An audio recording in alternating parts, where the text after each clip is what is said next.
conversation of the day is with somebody who you all should be familiar with. Sara Hirshland is the CEO of the USA Olympic and Paralympic Committee. Thank you so much for joining us today. It's a pleasure to be here. Welcome to Team USA House, everyone. Yes. Thank you for hosting us and for having us.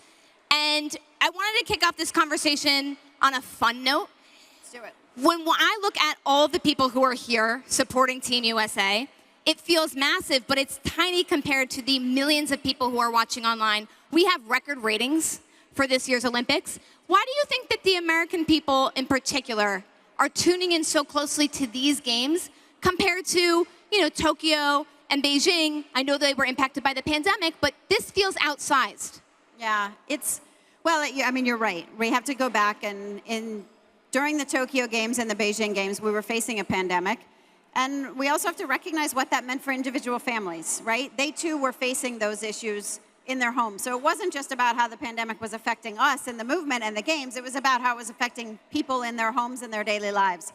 And we had other things to be worried about. We couldn't make celebrating this a priority because we had more important things we were focused on.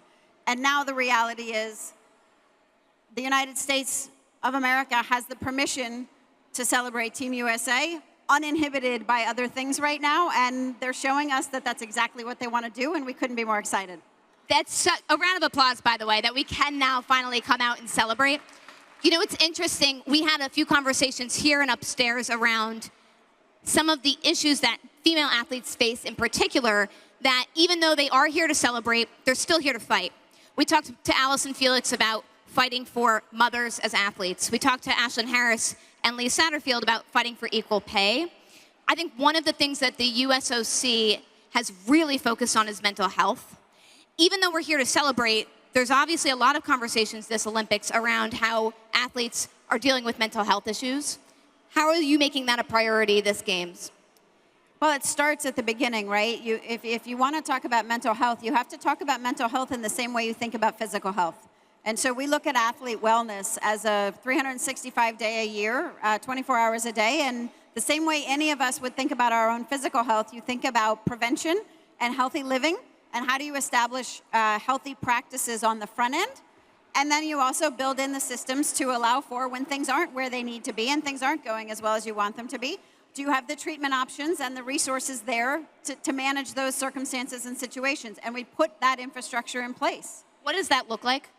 It's a team, right? It's a team of resources. Some of those are as simple as online digital resources and teaching mindfulness and teaching healthy practices about how to be present, how to be mindful, how to give your mental health a break, and also how to build mental toughness.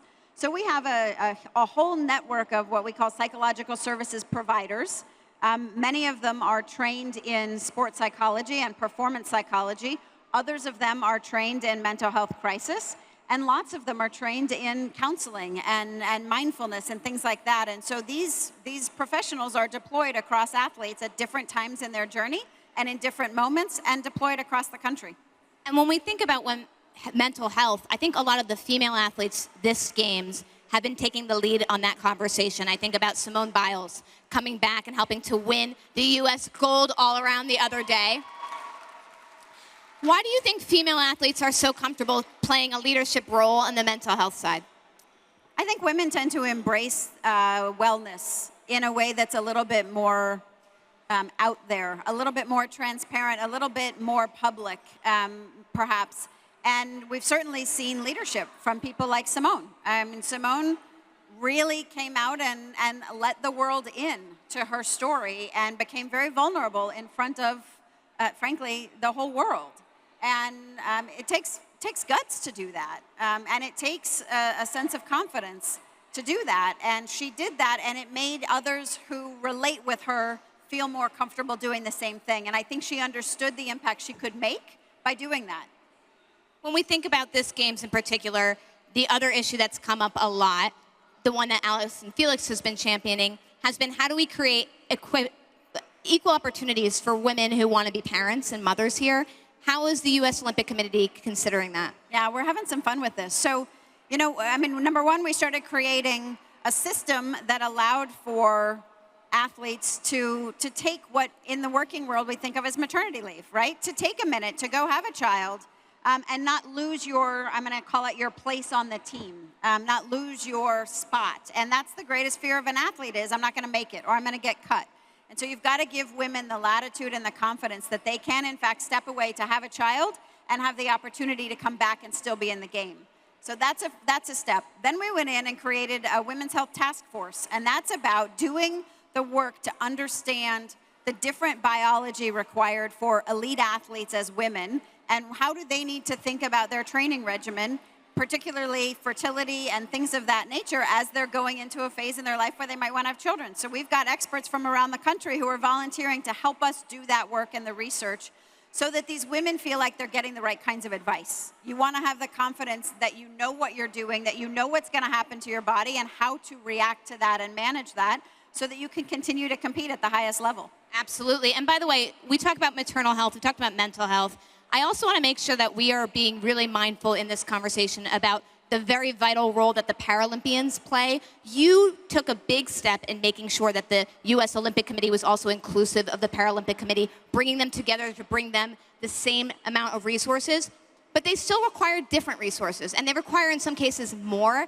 How has resources for that community changed over the past few years? What should we be looking out for in this Olympic Games? Well, there's no question, and in particular, at times, performance innovation is really important in the community of adaptive sport. They require special equipment, and the more you can innovate around that equipment with performance innovation, the more successful we're going to be on the field of play. And let me tell you, for those of you who may not have had exposure to the Paralympics or a Paralympian, they are as fiercely competitive as Coach Staley and every other Olympian on the team. They're incredible athletes, and they want to win, and they are fighters.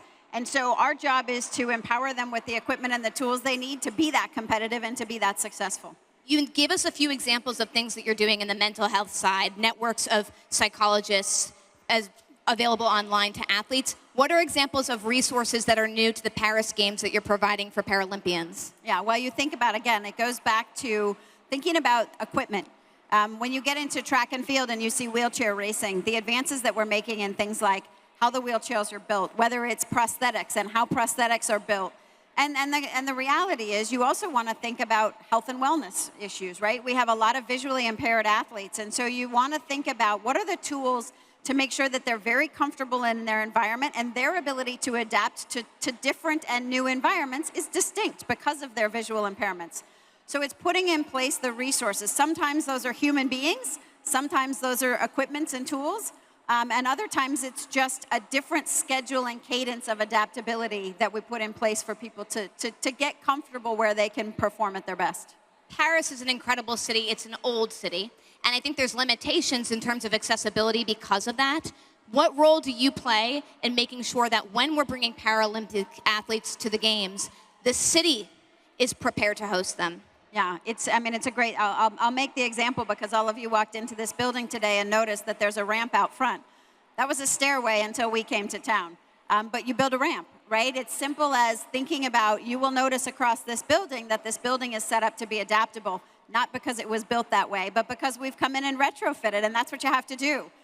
You learn and you ask questions, and we have to be willing and able to ask the questions of our adaptive athletes as to what do they need. It's actually often quite simple if you ask the question and say, what do you need? And it may be as simple as a ramp. It might be as simple as I need an audio cue to something because I'm visually impaired, and so I react to audio cues versus visual cues. Lots of things that we can all learn. It's all in the small stuff. When I think about your role, you are representing the United States, our athletes, our Paralympic athletes, but there is one of you for nearly every country that is coming here to the Games. What do those relationships look like? Is it like a rivalry, or is it more collaborative like peers? Well, it's both, right? There are 206 others who have my job, representing every other team here. We get together often, and we spend time together thinking about how we advance sport globally. So there is collaboration in that sense for sure, and we talk about developing sport. We do a lot. We do a lot of work in Africa, which is a hugely emerging continent for sport. And we run an international coaching program where we bring international coaches from around the world and help them learn how to coach more effectively. So there's a lot of outreach and collaboration. That said, when it comes to Games time, we are shamelessly competitive.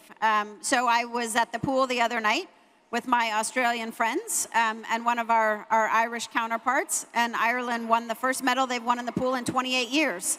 And we wanted to win that medal. And so that's, there are moments where it's frustrating. At the same time, good for them, right? You're not going to win them all, and the competitiveness is what we do and what we love. So yes, we fight like crazy on the field of play, but we collaborate off of it for the good of sport.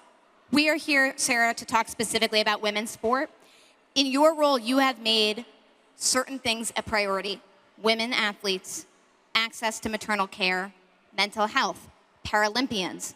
But not every one of your counterparts has the same resources to do those things.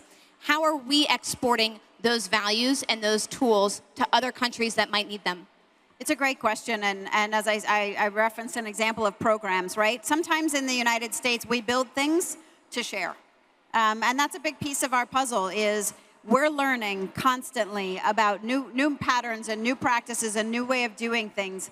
And then it's our job to share. When you get into competitive advantage, that might get tucked in the corner. But everything else we're happy to share. And we want to help lift the world. We know we have a leadership role in the development and the health of sport around the world. And so we're going to share our resources and we're going to share our learnings. And we do that all the time.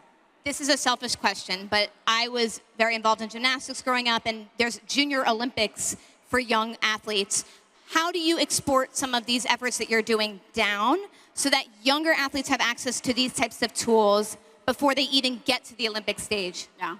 Well, what many who are participating in youth sport know is that there's a network of 60 national sport organizations in our country, whether it's USA Swimming, USA Shooting, USA Archery, and those are our country's governing bodies for each sport. And their job is to grow the grassroots participation in the country and to identify our best talent and then develop that talent. And we come together and help them bridge all of those sports together when it comes to the global games. But those organizations are drivers of the health of the individual sports and the drivers of opportunity and participation. So we work with them where we can help them learn and get stronger in creating access, creating expertise, creating excellence for the grassroots programs. It's amazing because your group handles so much, and yet you're one of 206 around the world, and you help to work with 60 orgs of people who are also running this. It gives you a sense of how massive the sports community is. Fun last question for you. We've talked about swimming, obviously gymnastics. I hope you all stick around to watch Team USA later today. And we've been talking a lot about, yes, round of applause for Team USA. We've been talking a lot about rugby and track and field. What are some sleeper sports that we might not be paying as close of attention to, but USA athletes are poised to kick it this year? Well, I've got to say, did anybody in here watch the rowing this morning? Woo, incredible. We had an amazing morning in rowing. Don't sleep on the rowers. They came to play for sure, and they're going to be fun to watch. But I also say, watch wrestling. Wrestling, more than any other sport at the last games in Tokyo, showed up in a big way. They haven't started their competition yet, so we still have all of the track and field to watch, which I know is on your calendars.